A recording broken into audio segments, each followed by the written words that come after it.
3 semaines se sont écoulées depuis la disparition d'Émile S. 2 ans et demi, dans le hameau du Haut-Vernay, Alpes-de-Haute-Provence. En début de semaine, des drones et des équipes cynophiles spécialisées dans la détection de restes humains avaient été mobilisés près de la maison des grands-parents du garçonnet, dont l'enfant aurait échappé à la surveillance le 8 juillet. Tandis que la nouvelle phase de recherche entreprise dans le secteur doit s'achever ce samedi 29 juillet, les chances de retrouver le petit garçon en vie diminuent.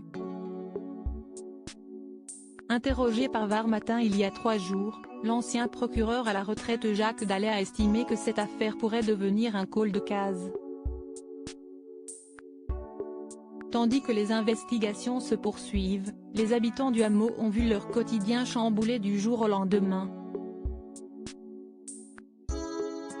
En proie à toutes sortes d'interrogations, nombre d'entre eux se sont confiés sur les ondes de RTL, vendredi 28 juillet. On ne sait rien de ce qui se passe, déplore une habitante. On aimerait bien avoir une petite information. Une barrière restreint l'accès au quotidien, impossible pour ces habitants d'oublier la disparition du petit garçon. Au milieu de la route, une barrière a été installée afin de limiter l'accès au hameau. Des gendarmes filtrent constamment les véhicules et seuls les habitants sont autorisés à accéder à la partie haute du village. On n'y va plus au Haut-Vernay, concède une promeneuse auprès de nos confrères. C'est très joli. Mais on évite et on laisse la famille.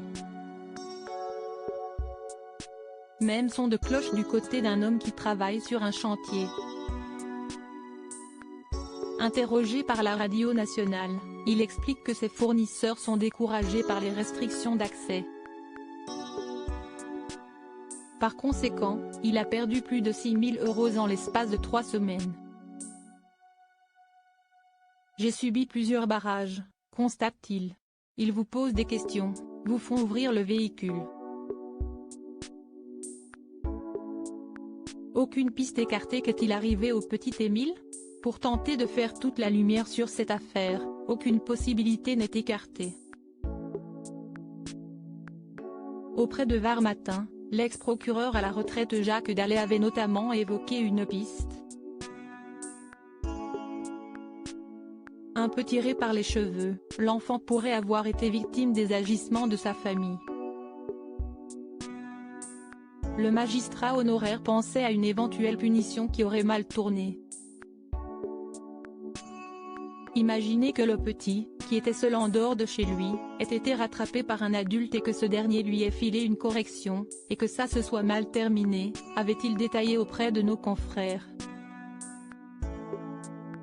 Une hypothèse parmi d'autres. Article écrit en collaboration avec 6 médias. Crédit photo, capture d'écran Facebook.